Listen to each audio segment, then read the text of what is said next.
College की campus queen ने ऐलान कर दिया था कि वह सिर्फ सबसे लोएस्ट रैंक्ड लड़के को ही डेट करेगी। बस फिर क्या था, हर लड़के ने क्लास जाना छोड़ दिया और टेस्ट में खाली पेपर जमा करने लगा। सिर्फ मैं ही पागलों की तरह पढ़ाई करता रहा। लगातार 2 साल तक मैं फर्स्ट रैंक पर रहा। पूरे कैंपस के लड़के मुझे हैरानी से घूर रहे थे। क्या ईथन हेज ही उसका सबसे बड़ा पीछा करने वाला नहीं था? फिर उसने अचानक उसका पीछा करना क्यों छोड़ दिया? उन्हें क्या पता था कि मैं दोबारा जन्म ले चुका था? अपनी पिछली जिंदगी में मैंने ऑड्री प्रेस्कॉट का पीछा करते करते अपनी पूरी दौलत बर्बाद कर दी थी, लेकिन जब मैं मरने की हालत में था तब मैंने उसे उसके असली प्यार को थामे हुए देखा। उसने मुझे नफरत से भरी नजरों से घूरते हुए कहा, तुम्हें तो बहुत पहले ही मर जाना चाहिए था। तब नोलन इतने सालों तक मेरा इंतजार नहीं करता। दोबारा जन्म लेने के बाद जब मैं वापस कैंपस पहुंचा तो सबकी जिज्ञासु निगाहों के बीच मैंने ऑड्री की तरफ एक बार भी नहीं देखा। मैं मुड़ा और पूरी रफ्तार से कैंपस के बाहर भाग गया, क्योंकि मुझे उससे कहीं ज्यादा जरूरी बात याद आ गई थी। आज सिर्फ ऑड्री की मां के घायल होने का दिन नहीं था, आज ही क्लोई स्टर्लिंग देश छोड़कर जाने वाली थी। पिछली जिंदगी में ऑड्री का पीछा करते करते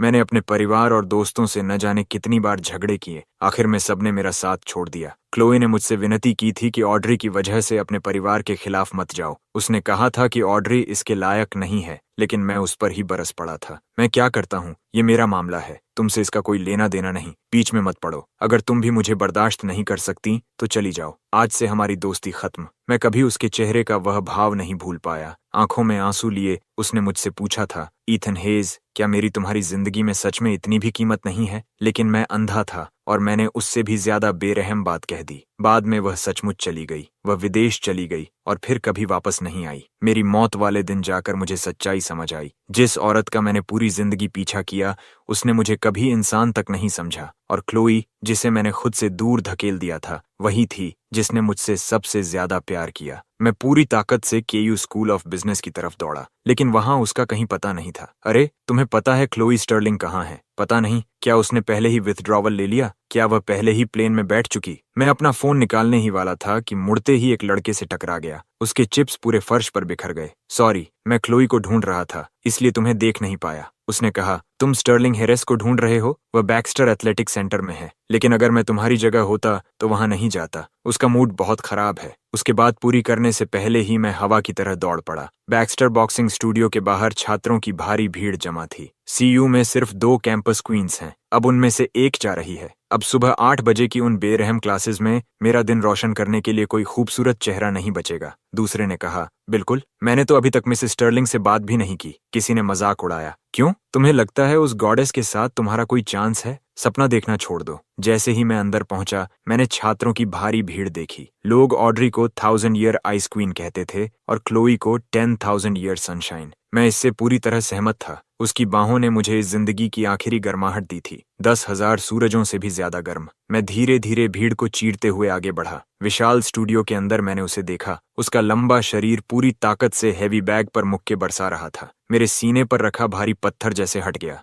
शुक्र है वह अभी तक गई नहीं थी, लेकिन मैं उसके चारों तरफ छाए गहरे अंधेरे को पूरी तरह नजरअंदाज कर गया। मिया पार्कर ने पानी की बोतल खोलकर उसकी तरफ बढ़ाई। तुम बहुत देर से प्रैक्टिस कर रही हो, थोड़ा पानी पी लो। लेकिन झूलते हुए बैग ने लगभग बोतल उसके हाथ से गिरा दी। ग्रेस मॉर्गन ने सिर हिलाया। उसे अकेला छोड़ दो, उसका मूड बहुत खराब है, नहीं तो उसकी नाराजगी का शिकार तुम भी हो जाओगी। मैंने उसकी कसकर सिकुड़ी हुई भौहें और आंखों में साफ दिखाई दे रहा गुस्सा देखा। अनायास ही मुझे कल कहीं अपनी बातें याद आ गईं। क्या वह इसलिए इतनी परेशान थी? तभी भीड़ में किसी ने कहा, ईथन यहाँ क्या कर रहा है? क्या वह हमेशा ऑड्री के पीछे नहीं घूमता? हमारे बीच नजरें मिलते ही वह एक पल के लिए ठिठक गई। फिर बिना कुछ कहे उसने अपनी नजरें फेर लीं। मैं सिर झुकाए उसकी तरफ बढ़ा, मन ही मन माफी मांगने के लिए शब्द ढूंढ रहा था, लेकिन मेरे कुछ कहने से पहले ही उसने तिरस्कार से कहा, क्या बात है मिस्टर हेज, तुम्हें डर है कि मैं कहीं चली न जाऊं? क्या मुझे विदा करने आए हो? हम बचपन से 10 साल से भी ज्यादा समय तक दोस्त रहे थे। हमने एक दूसरे को हर तरह के नाम, निकनेम, यहाँ तक कि बेवकूफी भरे पेट नेम्स और गालियां तक दी थीं, लेकिन उसने मुझे कभी इतनी ठंडी और चुभती आवाज में मिस्टर हेज नहीं कहा था। मैंने उसकी सहेलियों की तरफ देखा, आंखें बंद कीं और खुद को संभाला। Miss Chloe. क्लोई ऐसे कांप उठी जैसे उसे करंट लग गया हो। वह धीरे धीरे मुड़ी और अविश्वास से मुझे घूरने लगी। ईथन हेज, क्या तुम्हारे ऊपर किसी भूत का साया है? मेरी आंखों में हल्की मुस्कान उभर आई। काम बन गया। मैं मिस्टर हेज से फिर से ईथन हेज बन चुका था। मैं उसके सामने गया और गहराई से झुककर बोला, मुझे माफ कर दो। कल मेरा दिमाग काम नहीं कर रहा था, इसलिए मैंने वो भयानक बातें कही थीं। क्या तुम उन्हें भूलकर मुझे माफ कर सकती हो? और प्लीज मत जाओ, ठीक है? जैसे ही मैंने उससे रुकने की विनती की, उसके दिल पर छाया अंधेरा मानो ठंडी हवा के झोंके से उड़ गया। उसके होंठों पर छिपी हुई मुस्कान उभर आई। उसने आराम से अपने ग्लव्स उतार कर एक तरफ फेंक दिए। तुमने सच में माफी मांगी? ये तो पहली बार हुआ है। लेकिन अगले ही पल उसने फिर से सोचा और उसकी आंखों की गर्माहट गायब हो गई। ईथन हेज,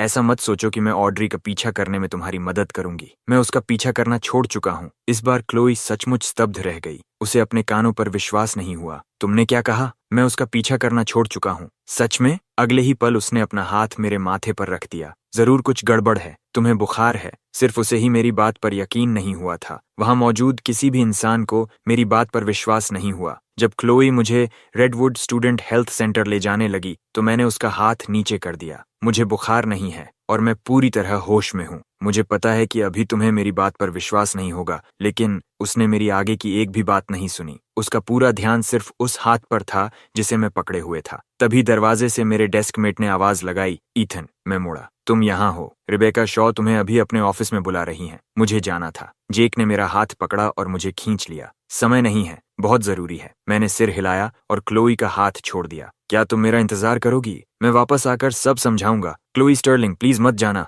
हमें देखते हुए ग्रेस को शक होने लगा। मिया को कुछ भी समझ नहीं आया। अगर कुछ लगा भी तो उसे मैं ही हास्यास्पद लगा। क्या मजाक है? क्लोई, अब लगभग समय हो गया है। मैं तुम्हें एयरपोर्ट छोड़ देती हूँ। उसने अपना बैकपैक कंधे पर डाला और चलने लगी। लेकिन जैसे ही वह हमारे बीच से गुजरी, क्लोई ने उसके कंधे पर मुक्का मार दिया। आह, ये किस लिए? तुम कहाँ जा रही हो? मिया ने उसे उलझन से देखा। विदेश? क्या तुम पढ़ाई के लिए नहीं जा रही? अगर तुम्हें इतना पसंद है तो तुम खुद चली जाओ। ये सुनकर मुझे पता चल गया कि वह रुक जाएगी और मैं मुस्कुरा उठा। राहत महसूस करते हुए मैं जेक के साथ चला गया। मेरा इंतजार करना। बैक्स्टर बॉक्सिंग स्टूडियो के बाहर स्तब्ध भीड़ में फुसफुसाहट शुरू हो गई। जैसे मेरे जवाब का उत्तर देते हुए क्लोई ने बहुत हल्की सी हूं की आवाज निकाली। उसने अपना हाथ उठाया, अपनी उंगलियों के सिरों को रगड़ा और उन्हें अपनी नाक के पास ले गई। उसे मेरा हाथ पकड़े हुए कितना समय हो गया है। अब एहसास अलग है, बचपन जैसा नहीं। ग्रेस ने उसे मेरी तरफ देखते हुए मुस्कुराते पाया। उसे इतना खोया हुआ देखकर ग्रेस ने उसे चेतावनी देने के लिए अपना फोन निकाला।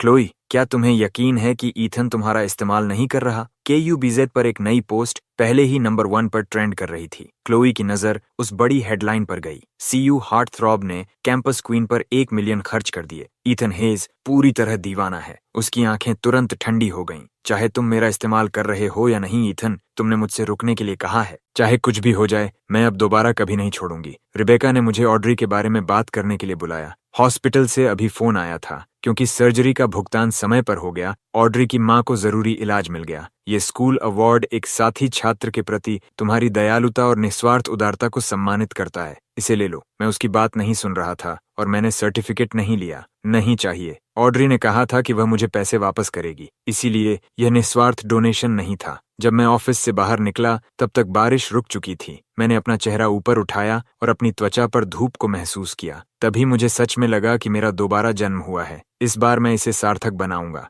मैं अपने करियर और उन लोगों को संजो कर रखूंगा जिन्होंने मुझसे प्यार किया। मैं ऑड्री और नोलन को फिर कभी अपना इस्तेमाल नहीं करने दूंगा और मैं ऑड्री से फिर कभी प्यार नहीं करूंगा। प्रेसिडेंट, ये KU इंग्लिश सोसाइटी की फाइल्स हैं। ऑड्री इन्हें ले गई। ठीक है। जब उसने सिर उठाया तो उसकी नजर एक आकृति पर पड़ी। मैं रोजवुड क्वाड में खड़ा था और मुझे देखकर वह मुझे घूरती रह गई। नोलन पियर्स रेस्टरूम से बाहर निकला और उसने उसे देखा। ऑड्री, ऐसा मत कहना कि ईथन ने तुम्हारी माँ का इलाज करवाया और तुम सच में उससे प्रभावित हो गई। ये मत भूलो कि वही। ऑड्री ने भौहें सिकोड़ लीं और नजरें फेर लीं। बिल्कुल नहीं। उसने फाइल बंद की और बिल्डिंग की तरफ चल दी। रायन कॉलिंस हाथ अभी भी गीले होने के साथ बाहर भागा। उसने नोलन और ऑड्री को अपनी बातचीत खत्म करते हुए देख लिया। जिज्ञासा से वह उनके पास आया और नोलन के कंधे से टकराया। वो ऑड्री प्रेस्कॉट थी। उसने क्या कहा? कुछ नहीं। हमने बस उसकी माँ की तबीयत के बारे में बात की। रायन ने उसे छेड़ते हुए देखा। अपनी माँ के एक्सीडेंट के बाद से वह उदास है। उसने तुम्हारे अलावा किसी से दिल की बात नहीं की। नोलन, तुम उसके लिए काफी खास होगे। नोलन मुस्कुराया। सुना है तुम्हारे परिवार कई सालों से साथ रहते आए हैं। तुम्हारे पास सबसे बड़ा एडवांटेज है। एक कदम आगे क्यों नहीं बढ़ाते? ग्रेजुएशन के बाद जब वह सफल हो जाएगी, उसके पास अनगिनत विकल्प होंगे और एक बड़ा लालच अभी यहीं मौजूद है। रायन ने नीचे कोर्टयार्ड की तरफ इशारा किया। यार, मुझे तो पता ही नहीं था कि इथन हेज इतना हैंडसम और इतना अमीर है। एक अमीर और खूबसूरत लड़का खुद ऑड्री के पीछे पड़ा है। क्या तुम्हें डर नहीं लगता कि वह उसी से प्यार कर बैठेगी? वही तो सबसे अच्छा होगा। मुझे किसी बेवफा इंसान की जरूरत नहीं। रायन ठिठक गया। वैसे भी ऑड्री कभी इथन से प्यार नहीं करेगी। रायन को यकीन नहीं हुआ। तुम बहुत ज्यादा शांत हो। नोलन ने दूर देखते हुए कहा। मैं शांत नहीं हूँ। कुछ लोग पूरी जिंदगी मेहनत करते रहते हैं और फिर भी वहां तक नहीं पहुंच पाते जहां से दूसरे लोगों ने शुरुआत की थी। अचानक एक हलचल मच गई और रायन ने उसकी नजर का पीछा किया। एथलेटिक सेंटर से किंग्सवेल एरिसीज का मशहूर ग्रुप बाहर निकला। उन सबके बीचों बीच चमकती हुई क्लोई स्टर्लिंग थी। रायन ने देखा कि नोलन सीधा क्लोई को घूर रहा था और वह तुरंत घबरा गया। रायन की प्रतिक्रिया देखकर नोलन मुस्कुराया। जैसा तुमने कहा था, ये कॉलेज है। यहाँ कोई भी किसी के पास जा सकता है और मैं एक भी मौका बर्बाद नहीं करूंगा। उसने अपनी किताबों को सीने से लगाया और एथलेटिक सेंटर की ओर बढ़ गया। जैसे ही वह उस ग्रुप के पास से गुजरा, उसकी एक किताब नीचे गिर गई। किसी ने ध्यान नहीं दिया। वे बस एक दूसरे के पास से निकल गए। रात होते ही मेपल हॉल रोशनी से जगमगा उठा। मैं 4 लोगों वाले डॉर्म में रहता था। मेरे रूममेट्स थे नोलन पियर्स, रायन कॉलिंस और डिलन ब्रुक्स। मैं अपना चेहरा धो रहा था, तभी वे क्लोई की तारीफों के पुल बांधने लगे और मैं खुद को हंसने से रोक नहीं पाया। डिलन अपने बंक से झांकते हुए बोला, ईथन, इतनी हंसी किस बात की? हमें पता है तुम्हें ऑड्री जैसी ठंडी और दूर रहने वाली लड़की पसंद है। मिस स्टर्लिंग तुम्हारे लिए कुछ नहीं होगी, लेकिन सच कहूं, अगर तुम उसके जैसी खूबसूरत लड़की की कद्र नहीं कर सकते तो नुकसान तुम्हारा ही है। रायन ने जोर जोर से सिर हिलाया। बहुत बड़ा नुकसान? मुझे ऑड्री अब पसंद नहीं है। दोनों एक साथ हंस पड़े। ये बात तुम 800 बार कह चुके हो, फिर अगले ही दिन उसके लिए गाना गाने पहुंच जाते हो। बस करो हीरो। अब ये सब सुन सुनकर हम थक चुके हैं। उनकी प्रतिक्रिया देखकर मुझे एथलेटिक सेंटर में मौजूद बाकी सब लोग याद आ गए। उन सबने भी बिल्कुल यही चेहरा बनाया था। कोई बात नहीं, समय खुद सब साबित कर देगा। तभी नोलन ने दरवाजा खोलकर अंदर कदम रखा। तुम लोग क्या बात कर रहे हो? बड़ी रौनक लग रही है। मेरे हाथ वहीं रुक गए। मैं धीरे धीरे उसकी तरफ मुड़ा। दोबारा जन्म लेने के बाद पहली बार मैंने उसे सच में देखा। मैं कभी नहीं भूल सकता था कि उसने मुझे दर्जनों सीढ़ियों से नीचे लात मारकर गिराया था। मैं कभी नहीं भूल सकता था कि मरते समय मेरे शरीर की हर हड्डी तक में कैसा दर्द उतर गया था। अपनी पिछली जिंदगी में ऑड्री कहती थी कि नोलन उसके अपने छोटे भाई जैसा है, इसलिए मैंने भी उसे परिवार की तरह माना और उसे सब कुछ दिया। बदले में उसने मुझे धोखा दिया और ऑड्री की बेवफाई की एक के बाद एक तस्वीरें मुझे भेजता रहा। मुझे पूरी तरह बर्बाद करने के बाद उन्होंने मेरी जान तक ले ली। उनकी क्रूरता की कोई सीमा नहीं थी। मैं नोलन को घूरता रहा। मेरी आंखों में गुस्सा जल रहा था, लेकिन नोलन इतना बेखबर था कि उसे कुछ महसूस ही नहीं हुआ। वह मेरे पास आया और बेफिक्री से अपना हाथ मेरे कंधे पर रख दिया। ईथन, तुम इतनी जल्दी सोने की तैयारी क्यों कर रहे हो? तुमने वादा किया था। फिर वह झुककर धीरे से फुसफुसाया, आज रात तुम मेरे साथ फिर से लिप सिंकिंग की प्रैक्टिस करोगे। वह फिर झुककर बोला, आज रात तुम मेरे साथ फिर से लिप सिंकिंग की प्रैक्टिस करोगे। प्रैक्टिस? कौन सी लिप सिंकिंग? मेरी उलझन देखकर नोलन की आंखों में घबराहट चमक उठी। कैंपस वॉइस, क्या तुम भूल गए? तभी मुझे याद आया, हर साल किंग्सवेल के कई कॉलेजेस मिलकर कैंपस वॉइस आयोजित करते थे। जो जीतता था उसे एक बड़ी म्यूजिक ऐप का एंडोर्समेंट करने का मौका मिलता था। नोलन ने भी हिस्सा लिया था, लेकिन उसका सबमिशन ऑनलाइन ऑडिशंस में ही बाहर हो गया था, इसलिए उसने मुझसे कहा कि मैं उसके लिए गाऊं। कई राउंड्स पार करने के बाद वह फाइनल्स तक पहुंच गया। फाइनल हैरिंगटन इवेंट सेंटर में लाइव होने वाला था। शायद इसलिए कि ऑड्री केयू स्टूडेंट गवर्नमेंट की लीडर थी। उसने आसानी से सही लोगों से बात करके सब इंतजाम कर दिया। मैं बैक स्टेज गाता और सामने स्टेज पर नोलन परफॉर्मेंस देता। हमें बस टाइमिंग और उसके होंठों की मूवमेंट मिलानी होती थी। मेरी पिछली जिंदगी में उसी चाल ने उसे चैंपियनशिप जिताई थी। वह म्यूजिक ऐप का स्पोक्सपर्सन बन गया और शो बिजनेस में प्रवेश कर गया। उसकी फाइनल परफॉर्मेंस ऑनलाइन भी स्ट्रीम हुई थी। फैंस ने उसे कैंपस सिंगिंग प्रिंस का नाम दिया और किसी ने भी उस लिप सिंक का सच कभी उजागर नहीं किया। ये सब याद करके मैं खुद पर ही हंस पड़ा। बिल्कुल याद है। नोलन ने राहत की सांस ली। तो चलो प्रैक्टिस करते हैं। प्रैक्टिस खत्म होने के बाद मैंने वीचैट पर क्लोई को मैसेज भेजा, कल क्लास के बाद मेरा इंतजार करना। मैं वजह बता भी नहीं पाया था कि उसने तुरंत रिप्लाई किया, जैसा आदेश योर हाइनेस। नोलन के सामने जो मुस्कान मैं अब तक सिर्फ दिखावे के लिए पहनता था, वह आखिरकार सचमुच की मुस्कान बन गई। दोपहर की चमकती धूप पूरे किंग्सवेल यूनिवर्सिटी पर फैली हुई थी। मैं 2 टेक्स्ट बुक्स लेकर हमारी मिलने की जगह की ओर दौड़ा। क्लोई पहले से ही वहां चेरी ट्री के नीचे आराम से लेटी हुई थी। जैसे ही मैं पास पहुंचा, मैंने देखा उसकी आंखें बंद थीं। क्लोई पहले से ही चेरी ट्री के नीचे लेटी हुई थी। जैसे ही मैं और करीब पहुंचा, मैंने देखा उसकी आंखें बंद थीं। उसका बेदागा चेहरा मेरी पूरी नजर में भर गया। वह इतनी खूबसूरत थी कि मेरा दिल एक पल के लिए धड़कना भूल गया। इतने सालों तक मेरी नजरें सिर्फ ऑड्री पर टिकी रहीं। मैंने कभी ध्यान ही नहीं दिया कि मेरी बचपन की दोस्त इतनी खूबसूरत हो चुकी थी। मैं दबे पांव उसके पास गया और उसकी पेशानी पर हल्की सी चपत मारने के लिए हाथ बढ़ाया, लेकिन जैसे ही मैंने हाथ बढ़ाया, उसने मेरी कलाई पकड़ ली। लिटिल ईथन, मुझ पर चुपके से हमला करने की कोशिश कर रहे हो? क्लोई ने धीरे धीरे अपनी आंखें खोलीं। उसकी सुस्त सी नजरों में हल्की शरारत चमक रही थी। तुम्हारी आंखें तो बंद थीं। तुम्हारी खुशबू आंखें बंद होने पर भी पहचान सकती हूँ। क्या हो तुम? कोई ब्लड हाउंड? किसे कुत्ता कह रहे हो? मैं मुस्कुराया और तुरंत अपना लहजा बदल लिया। किसी को नहीं, मैं तो बस तुम्हारी तेज सूंघने की ताकत की तारीफ कर रहा हूँ। मुझे एक नजर देखते ही क्लोई समझ गई कि मुझे उससे कोई काम है। बताओ, क्यों बुलाया है मुझे? हाँ, मुझे तुम्हारी मदद चाहिए। कैंपस वॉइस के फाइनल में मैं एक छोटा सा स्टंट करने वाला हूँ, लेकिन स्टूडेंट गवर्नमेंट की प्रेसिडेंट ऑड्री प्रेस्कॉट को इसकी भनक भी नहीं लगनी चाहिए। ये काम सिर्फ एरिस ही कर सकते हैं, जिनके परिवार ने सीयू की आधी बिल्डिंग्स और इक्विपमेंट डोनेट किए हैं। मैंने उसे अपनी पूरी योजना बता दी। मुझे लगा था कि वह मना कर देगी, लेकिन उसने बिना एक पल सोचे सिर हिला दिया। ठीक है। क्लोई ने तुरंत मेरी आंखों में छिपी उलझन पढ़ ली। उसने हाथ बढ़ाकर मेरे सिर पर हल्की सी चोट मारी। मैं चिल्लाया और पलटकर जवाब देने की कोशिश की,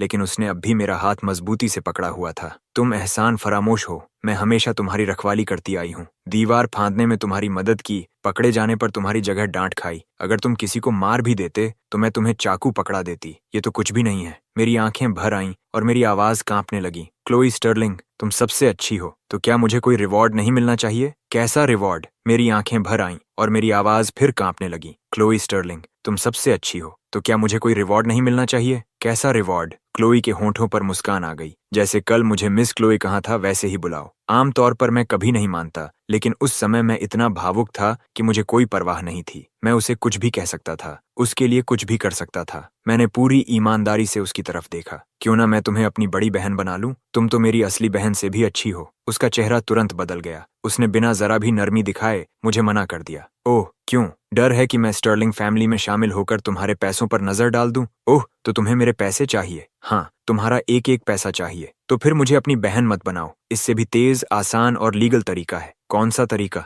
लेकिन क्लोई ने कुछ नहीं बताया। वह बस मुस्कुराती रही। ठीक है, मत बताओ, मैं जा रहा हूँ। क्लोई ने तुरंत मुझे पकड़कर वापस खींच लिया। इतनी भी जल्दी नहीं, तुमने अभी तक कहा नहीं। उस खिंचाव से वह लगभग मेरी बाहों में आ गिरी। अगर मिस क्लोई नहीं कहोगे तो बिग सिस क्लोई कहो। मेरा पूरा शरीर कांप गया और रोंगटे खड़े हो गए। क्लोई ने आंखें सिकोड़कर मुझे ऐसे घूरा जैसे मैं सबसे बड़ा एहसान फरामोश हूँ। कल तो मुझे रोकने के लिए ऐसे नखरे नहीं कर रहे थे। वो कल था, आज अलग है। ठीक है, रहने दो। फिर तुम मुझ पर एक रिवॉर्ड उधार रहे। मैंने नाटकीय अंदाज में आह भरी। लिटिल क्लोई, तुम बदल गई हो। पहले तुम कितनी प्यारी और मासूम थी, अब हर मदद का बदला मांगती हो। क्लोई हल्के से हंसी और मेरे बालों में फंसा चेरी ब्लॉसम निकाल लिया। अगर मैं थोड़ी चालाक न बनती तो कोई तुम्हें बहुत पहले मुझसे छीन ले जाता। हैरिंगटन इवेंट सेंटर में होने वाले सालाना कैंपस वॉइस फाइनल में लोगों की भारी भीड़ उमड़ी हुई थी। नोलन पियर्स सफेद शर्ट पहने बैक स्टेज इंतजार कर रहा था। उसने अपनी शर्ट ठीक की और मुझे मैसेज भेजा, आज पूरी जान लगा देना, सबको हैरान कर देना। मैंने जवाब दिया,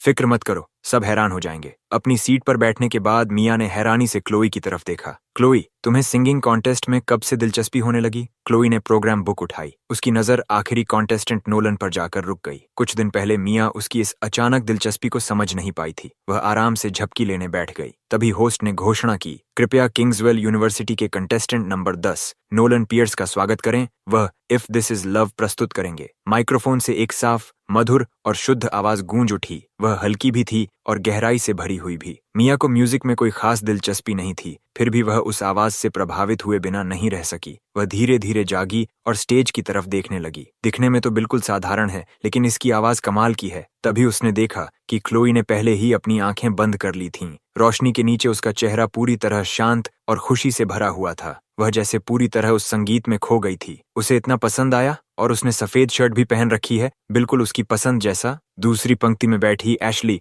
हैरानी से बार बार ऑड्रे को कोहनी मार रही थी। ऑड्रे, किसने सोचा था तुम्हारे बचपन के दोस्त की आवाज इतनी शानदार होगी? ऐसा लग रहा है जैसे स्वर्ग से कोई गा रहा हो। शो के बाद हमारी उससे मुलाकात करवा सकती हो? पूरा हॉल तालियों और तारीफों से गूंज उठा। नोलन हर पल का आनंद ले रहा था, लेकिन जैसे ही गाना अपने सबसे ऊंचे हिस्से पर पहुंचा, अचानक आवाज बंद हो गई। दर्शकों में तुरंत हलचल मच गई। क्या हुआ? आवाज क्यों बंद हो गई? अजीब है, नोलन के होंठ तो अभी भी हिल रहे हैं। क्या उसका माइक खराब हो गया? नोलन को ये समझने में कुछ सेकंड लग गए। वह घबरा गया और उसने अपना मुंह बंद कर लिया। केसी वार्ड दौड़ कर आया और उसका माइक जांचने लगा। अजीब है, माइक तो बिल्कुल ठीक है, फिर आवाज क्यों बंद हो गई? हम तुम्हें दूसरा माइक दे देते हैं। जरूरत नहीं, अगर माइक ठीक है तो मैं कंटिन्यू करता हूँ। उसने कंटिन्यू शब्द पर खास जोर दिया ताकि बैक स्टेज को इशारा मिल जाए, लेकिन बैक स्टेज पूरी तरह खामोश रहा। इस रुकावट से मेरा रिदम थोड़ा बिगड़ गया है, क्या मैं 10 मिनट का ब्रेक ले सकता हूँ? जैसे ही उसने ये कहा, अचानक वोकल्स फिर से बजने लगे। नोलन का चेहरा सफेद पड़ गया। पूरा हॉल शोर से गूंज उठा। मिया अब पूरी तरह जाग चुकी थी। इसके लिए गा कौन रहा है? उसके इस सवाल ने पूरे हॉल में हंगामा मचा दिया।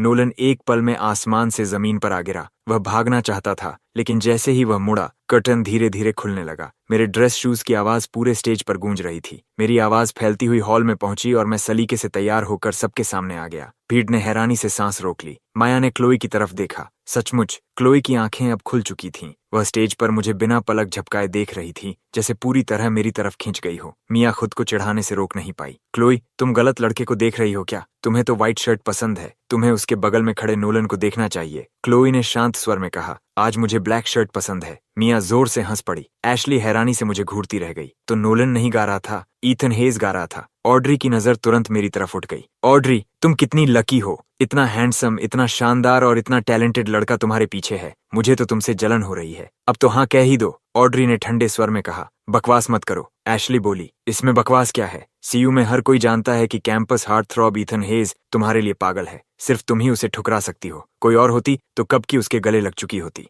रुको, एशली ने कान लगाकर सुना। सुनो, क्या ईथन इस गाने के जरिए सबके सामने तुमसे अपने प्यार का इजहार कर रहा है? स्टेज पर मैं गा रहा था। So this is love, I can't resist. Ashley मुस्कुराई। वह तुम्हारे आकर्षण का विरोध नहीं कर सकता। कितना रोमांटिक है, कौन मना कर पाएगा? फिर उसने ऑड्री की तरफ देखा। सच सच बताओ ऑड्री, क्या तुम्हें ईथन जरा भी पसंद नहीं है? गाने के आखिर में मैंने अंतिम पंक्ति गाई। उसके बाद मेरी नजर भीड़ में क्लोई को खोजने लगी। एक पल के लिए मेरी नजर ऑड्री पर भी गई। उसने तुरंत अपनी नजरें फेर लीं। उसने चेहरा दूसरी तरफ घुमा लिया। उसकी आंखें ठंडी थीं और उनमें कोई भावना नहीं थी। मुझे वह सच में पसंद नहीं है। आखिरी सुर खत्म होते ही मुझे आखिरकार क्लोई दिखाई दी। मैंने उसकी तरफ हाथ हिलाया और उसके होठों पर हल्की मुस्कान आ गई। उसके दिल में बस एक ही जवाब था, मैं भी तुमसे प्यार करती हूँ। पूरा हॉल भावनाओं से भर गया। हर कोई मुझे हैरानी से देख रहा था। सिर्फ नोलन वहीं खड़ा था। उसका चेहरा पीला पड़ चुका था और वह मुझे गुस्से से घूर रहा था। मैंने पूरे दर्शकों का दिल जीत लिया था, लेकिन केसी वार्ड अब भी उलझन में था। तुम नोलन पियर्स के लिए क्यों गा रहे थे?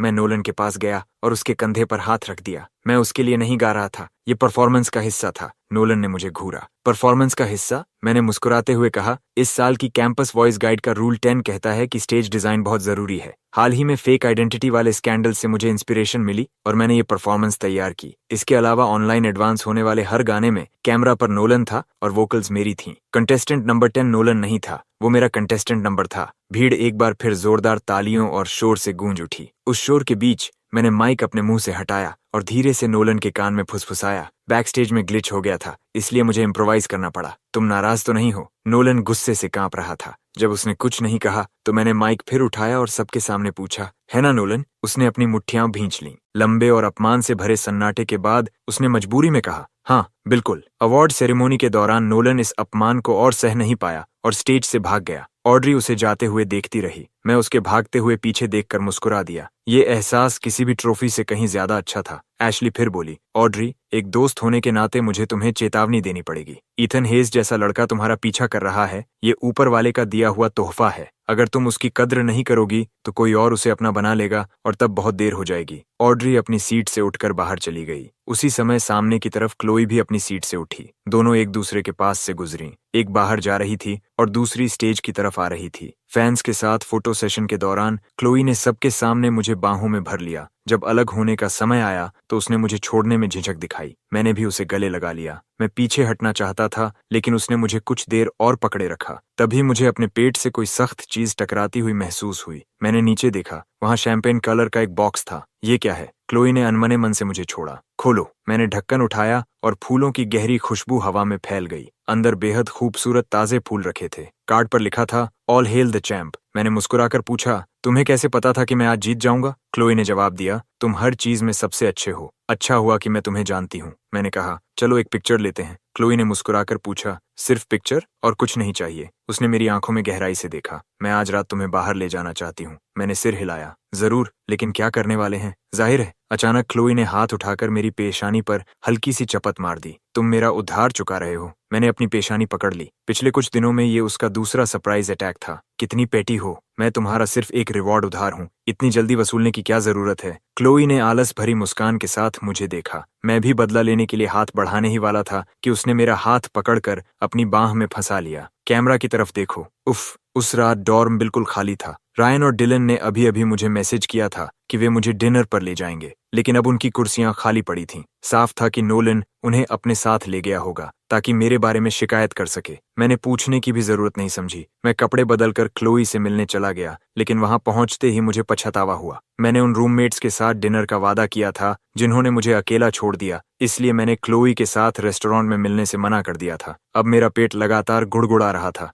मैं उससे पूछने ही वाला था कि उसने खाना खाया है या नहीं, लेकिन जैसे जादू हो गया हो, मिलते ही उसने एक केक बॉक्स निकाल लिया। ये सब मेरे लिए है? हाँ, तुम्हारे अलावा, जो डिजर्ट का इतना बड़ा शौकीन है। ये सब और कौन खाएगा? ऐसा किसने कहा? बहुत से लड़कों को भी स्वीट चीजें पसंद होती हैं। मैंने छोटा सा चेस्टनट मॉन्ट ब्लांक उठाकर खोला। उसका जाना पहचाना मुलायम और क्रीमी स्वाद मेरे अंदर भावनाओं की लहर भर गया। लिटिल क्लोई, तुम मेरे लिए इतनी अच्छी क्यों हो? मैं उसकी तरफ थोड़ा झुका, लेकिन उसने तुरंत मेरी आंखों पर हाथ रखकर मुझे पीछे धकेल दिया। क्या कर रहे हो? कुछ नहीं। क्लोई ने सामान्य दिखने की कोशिश की, लेकिन उसकी बदली हुई आवाज ने उसे पकड़वा दिया। मेरी ऐसी नजरों का सामना करते हुए उसका दिल शांत नहीं रह पा रहा था। आजकल तुम मुझे ऐसे क्यों देखते रहते हो? क्योंकि तुम हर दिन और भी खूबसूरत होती जा रही हो। क्लोई मुस्कुराई। आखिरकार तुम्हारी पसंद सुधर ही गई। बहुत देर लगा दी। मैं हमेशा से इतनी खूबसूरत थी। मैं मुस्कुराया और केक का एक और टुकड़ा खा लिया। वैसे तुम्हें रिवॉर्ड में क्या चाहिए? मेरी बेब बन जाओ। उसके इतना कहते ही चेस्टनट क्रीम मेरे गले में अटक गई। मैं जोर जोर से खांसने लगा। मुझे समझ नहीं आ रहा था कि मैं शौक में हूं या डर गया हूं। क्लोई ने मेरी पीठ थपथपाई और मेरे कान के पास झुककर बोली, मेरा मतलब मेरी वॉलीबॉल चीयरलीडर बनो। तुम क्या सोच रहे थे? मेरा चेहरा तुरंत लाल हो गया। तुमने ही बात को अजीब बना दिया था। तुम्हारा कोई मैच है? हाँ, KU स्कूल ऑफ बिजनेस अगले वेंसडे इंटरनेशनल बिजनेस और फाइनेंस के बीच मैच करा रहा है। फाइनेंस का नाम लेते हुए उसने मेरी प्रतिक्रिया देखने के लिए मेरी तरफ देखा, लेकिन मेरे चेहरे पर कोई बदलाव नहीं आया। ठीक है, मुझे बस पॉम पॉम्स हिलाने हैं और मैच शुरू होने से पहले चीयर करना है ना? ये तो बहुत आसान है। पक्का? पहले फाइनेंस की रोस्टर नहीं देखना चाहते? जरूरत ही क्या है। उनकी टीम में कोई भी हो, मैं हमेशा तुम्हारा सपोर्ट करूंगा। मेरे ये साधारण से शब्द क्लोई के दिल पर बिजली की तरह गिरे। उसकी सारी शंकाएं पल भर में बह गईं और उनके स्थान पर सिर्फ मिठास ही बची। मैंने सिर उठाकर देखा। चांदनी उसके ऊपर बिखरी हुई थी। मुझे नहीं पता था कि वह इतनी मुस्कुरा क्यों रही थी, लेकिन उसे देखकर मेरे चेहरे पर भी मुस्कान आ गई। मैंने केक का एक टुकड़ा तोड़कर उसकी तरफ बढ़ाया। थोड़ा खाओ। नहीं, उसे पहले से ही इतना मीठा महसूस हो रहा था कि जैसे उसका ब्लड शुगर बढ़ जाए। रात के 10 बजे नोलन, रायन और डिलन डॉर्म लौट आए। मैंने दरवाजा खोला तो देखा कि वे अब भी जाग रहे थे। मुझे लगा था नोलन ने उन्हें मेरे खिलाफ कर दिया होगा, लेकिन रायन और डिलन ने हमेशा की तरह मेरा स्वागत किया। नोलन भी स्टेज पर हुई बेइज्जती और गुस्से से बाहर आ चुका था। वह खुशी खुशी अलग अलग कपड़े पहनकर देख रहा था। रायन, मैं इस स्पोर्टी आउटफिट में अच्छा लग रहा हूँ या इस हिप हॉप वाले में? रायन ने जवाब दिया, स्पोर्टी वाला। वॉलीबॉल मैच के लिए ज्यादा सही है। मैंने पूछा, कौन सा मैच? नोलन मुस्कुराया। डिनर के बाद ऑड्री ने मुझे नीचे बुलाया था। बिजनेस स्कूल एक मैच करा रहा है और वह फाइनेंस टीम के लिए खेलेगी। उसने खुद मुझसे कहा है कि मैं उसकी चीयर स्क्वाड की अगुवाई करूं। तुम और डिलन भी आ जाना। मैंने तुम लोगों के लिए सीट्स बचाकर रखी है। वहां बहुत सारी हॉट गर्ल्स होंगी। रायन और डिलन दोनों ने मेरी तरफ देखा। उनकी आंखों में मेरे लिए दया साफ दिखाई दे रही थी। अब मुझे समझ आया कि क्लोई ने फैसला लेने से पहले फाइनेंस की रोस्टर देखने को क्यों कहा था। यहाँ तक कि उसे भी यकीन नहीं था कि मैंने सचमुच ऑड्री का पीछा करना छोड़ दिया है।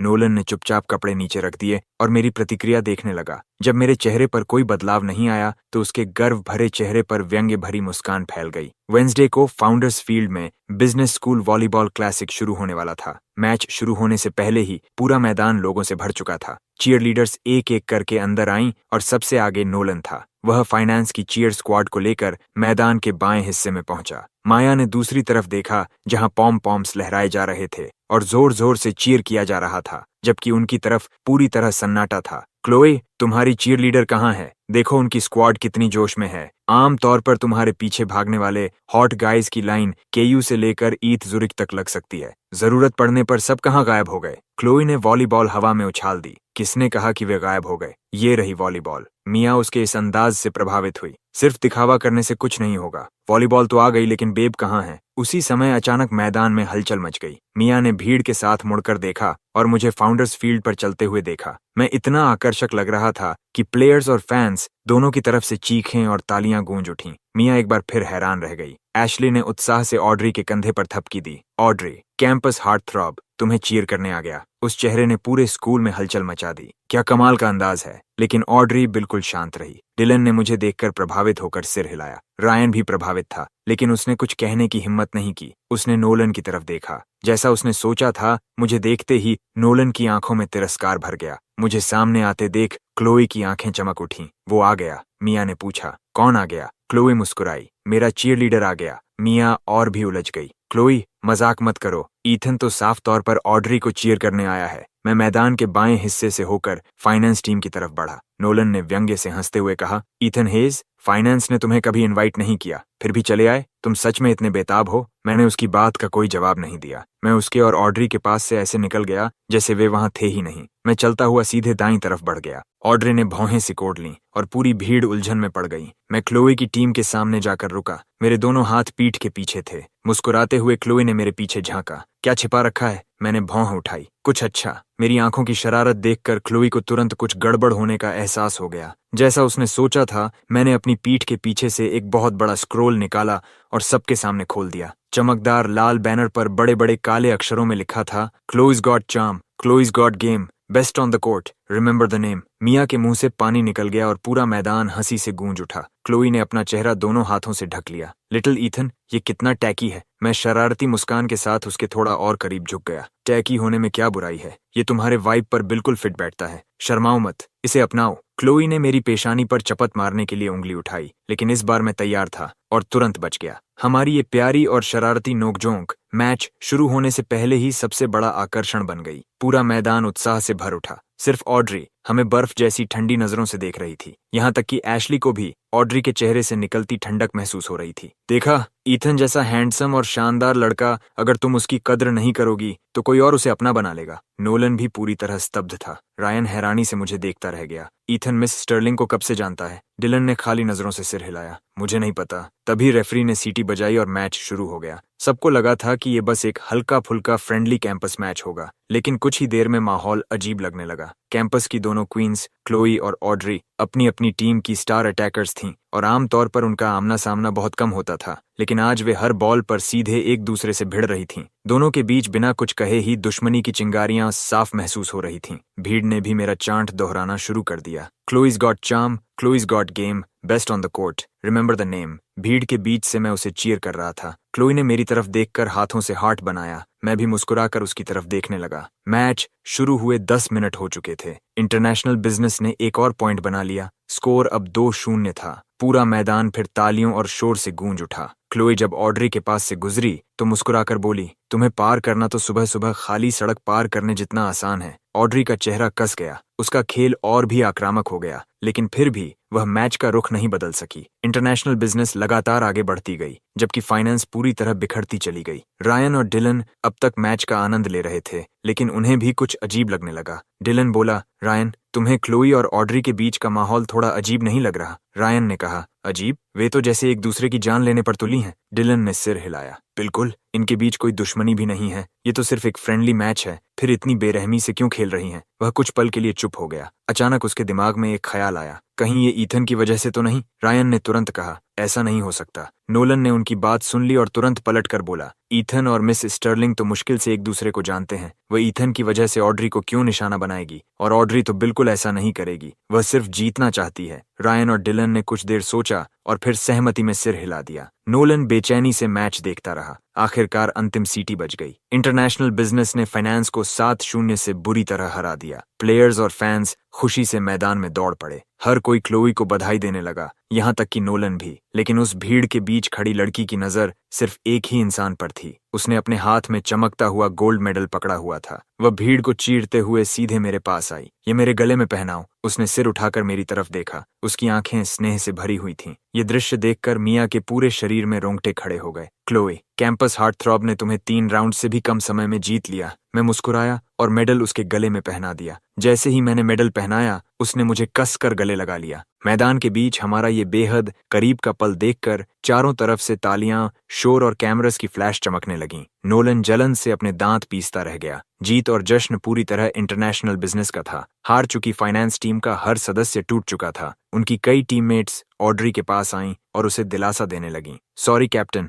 हमने जानबूझकर डील नहीं दी थी। हमारे और उनके स्किल का फर्क ही बहुत ज्यादा था। हाँ, क्लोई तो खास तौर पर बहुत डरावनी थी। मैंने सुना है उसने किंग्सवेल जूनियर वॉलीबॉल चैंपियनशिप कई बार जीती है। उसने कई बार किंग्सवेल का प्रतिनिधित्व किया है और कभी नहीं हारी। उससे हारने में शर्म की क्या बात है? ये तो सिर्फ एक फ्रेंडली मैच था, इसे दिल पर मत लो। लेकिन ऑड्री की नजर अब भी भीड़ के बीचों बीच टिकी हुई थी। एशली समझ गई कि सब लोग असली बात नहीं समझ पाए थे। ऑड्री को स्कोर की परवाह नहीं थी, उसे मेरी परवाह थी। वह साफ तौर पर परवाह करती थी, लेकिन कभी मानने वाली नहीं थी। मैं हैरानी से थोड़ा हटने की कोशिश करने लगा, लेकिन क्लोए ने मुझे और कसकर पकड़ लिया। हिलो मत, जब तुम जीते थे तब मैंने तुम्हें बधाई दी थी। अब मैं जीती हूँ, क्या मुझे एक हग नहीं मिलना चाहिए? उसके रूठे हुए चेहरे के आगे मैं हार गया और मैंने भी उसे गले लगा लिया। ठीक है, 7-0 से जीतने की बधाई। क्लोई गर्व से मुस्कुराई। उसने मैदान के उस पार खड़ी ऑड्री की तरफ चुनौती भरी नजर डाली। मेरे पास 7 हैं, उसके पास कुछ भी नहीं। मैं उसके छिपे हुए मतलब को समझ नहीं पाया। मुझे लगा वह सिर्फ स्कोर की बात कर रही है। हाँ, तुम सबसे बेहतरीन हो। तुम कैलू और पूरे किंग्सवेल का गर्व हो। क्लोई ने नजरें फेर लीं और अपना चेहरा मेरी छाती में छिपा लिया। तो क्या मैं भी तुम्हारा गर्व हूँ? बिल्कुल। दूर खड़ी ऑड्री ने मुझे क्लोई को वापस गले लगाते हुए देखा। ऐसा लगा जैसे उसकी धुंधली आंखों में किसी ने कांटा चुभो दिया हो। यहाँ तक कि उसकी आंखों के कोने भी लाल हो गए। एशली ने उसकी हालत समझ ली और उसके कंधे पर हाथ रख दिया। ऑड्री, कुछ तो गड़बड़ है। ईथन और क्लोई का पहले कभी कोई संबंध नहीं था, फिर वे अचानक इतने करीब कैसे हो गए? शायद ये तुम्हें वापस पाने की उसकी नई योजना हो। वह किसी और का इस्तेमाल करके तुम्हें जलाना चाहता है और हार्ड टू गेट बनने का नाटक कर रहा है। तुम समझदार हो, ये बात तुम जरूर समझती होगी। एशली कुछ पल रुकी, फिर बोली, लेकिन तुमने हमेशा उसे अपने से दूर रखा। आखिरकार सबसे वफादार लड़का भी हार मान लेता है। तुम्हें उसे थोड़ी सी उम्मीद तो देनी चाहिए, है ना? ऑड्री सोच में डूब गई। उसके चेहरे का कठोरपन थोड़ा नरम पड़ गया। वॉश बेसिन्स के पास कुछ लड़के आपस में बातें कर रहे थे कि तभी एक ताने भरी आवाज ने उन्हें रोक दिया। नोलन रेस्टरूम से बाहर आया और हंसते हुए बोला, सब बकवास है। ईथन कोई अमीर लड़का नहीं है। उसका परिवार कबाड़ इकट्ठा करता है। लड़के हैरानी से उसे देखने लगे।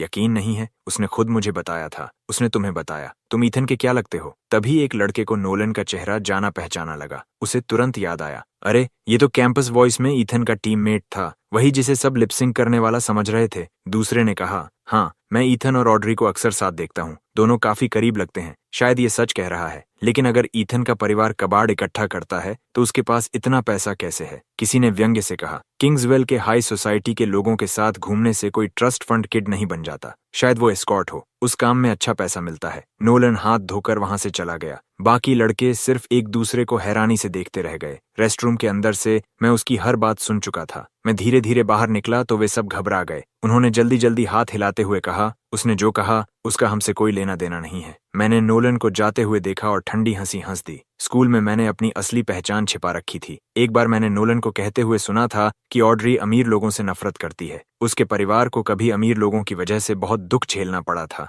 लेकिन अब जब मैंने ऑड्री का पीछा करना छोड़ दिया था तो अपनी पहचान छिपाने की भी कोई वजह नहीं बची थी। यही सही समय था डॉर्म छोड़कर रोज घर से आने जाने का। कम से कम मुझे हर दिन नोलन का घिनौना चेहरा नहीं देखना पड़ेगा। लेकिन पिछले कुछ सालों में मैंने जो पागलपन भरे काम किए थे और अपने परिवार से जो बुरी बातें कही थीं, उन्होंने उन्हें बहुत गहरी चोट पहुंचाई थी। हमारे रिश्ते लगभग टूट चुके थे। अब मैं घर कैसे लौटता? मेरे दादा दादी, पापा और बहन को मनाना क्लोई जितना आसान नहीं था। मैं सिर्फ मुस्कुरा कर या मीठी बातें करके सब ठीक नहीं कर सकता था। सच में बहुत बड़ा सिर दर्द था। इन्हीं बातों में उलझा हुआ मैं आइसक्रीम खाता खाता डॉर्म का दरवाजा खोलकर अंदर आया। रायन और डिलन मुस्कुराते हुए मेरे पास आ गए। मैंने बैग से 2 आइसक्रीम निकाली और उनकी तरफ बढ़ा दी। आइसक्रीम खाओगे? रायन और डिलन ने आइसक्रीम ले ली। जब उन्होंने देखा कि यह प्रीमियम इंपोर्टेड ब्रांड है जिसकी कीमत 79 रुपये प्रति पीस है तो वे हैरानी से मुझे देखने लगे। Thanks Ethan. जैसे ही उन्होंने आइसक्रीम खोली उनके चेहरे पर अपराध बोध और भी गहरा हो गया। सॉरी ईथन, पिछले हफ्ते फाइनल के बाद हमारा तुम्हें छोड़कर जाने का इरादा नहीं था।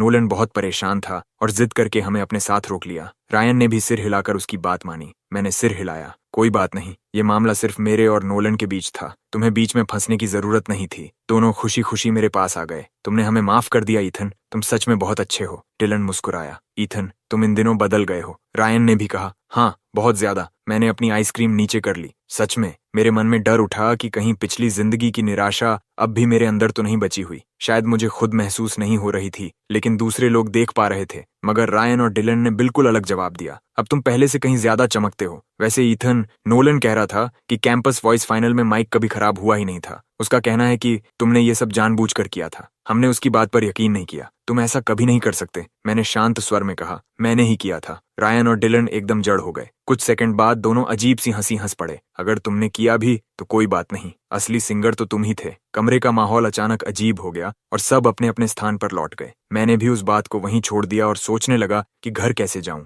हॉथॉर्न हॉल की एक इलेक्टिव क्लास में मैं अपना बैकपैक लेकर क्लासरूम के अंदर गया और वहां अपने हमेशा परेशान रहने वाले डेस्क मेट जेक टर्नर को देखा। हम दोनों मुस्कुरा दिए। दुनिया सच में छोटी है, हमने तो एक ही क्लास चुन ली। जेक बोला, पिछले साल मैं बीमार पड़ गया था और रजिस्ट्रेशन छूट गई। सिस्टम ने मुझे इस अजीब सी इलेक्टिव में डाल दिया। तुम्हारा क्या हुआ? मैंने हंसते हुए कहा, और क्या, मैं पूरा समय ऑड्री के पीछे भागने में लगा रहा और मेरे क्रेडिट्स बहुत पीछे रह गए। अगर ऐसा ही चलता रहा तो शायद मैं ग्रेजुएट भी ना हो पाऊं। इसीलिए अब मैं पागलों की तरह इलेक्टिव्स ले रहा हूं। लेकिन मैंने बहुत देर कर दी, इसीलिए सिर्फ अजीब और कम लोकप्रिय क्लासेस ही बची थीं। जेक ने मेरी तरफ एक नजर डाली और सब समझ गया। मुझे अंदाजा लगाने दो। फिर से ऑड्री? तभी उसकी आवाज अचानक बदल गई। दरवाजे पर सफेद कपड़े पहने एक लड़की दिखाई दी। वह हमेशा की तरह शांत और दूर रहने वाले अंदाज में अपनी किताबें पकड़े अंदर आई और पूरे क्लासरूम में फुसफुसाहट फैल गई। जेक ने हैरानी से मेरी बांह पर थपकी मारी। देखो कौन आया है। मैंने सिर उठाया, ऑड्री को देखा और वहीं ठिठक गया। उसके ग्रेड्स इतने शानदार थे कि हर हाई क्रेडिट क्लास के प्रोफेसर उसे अपनी क्लास में चाहते थे।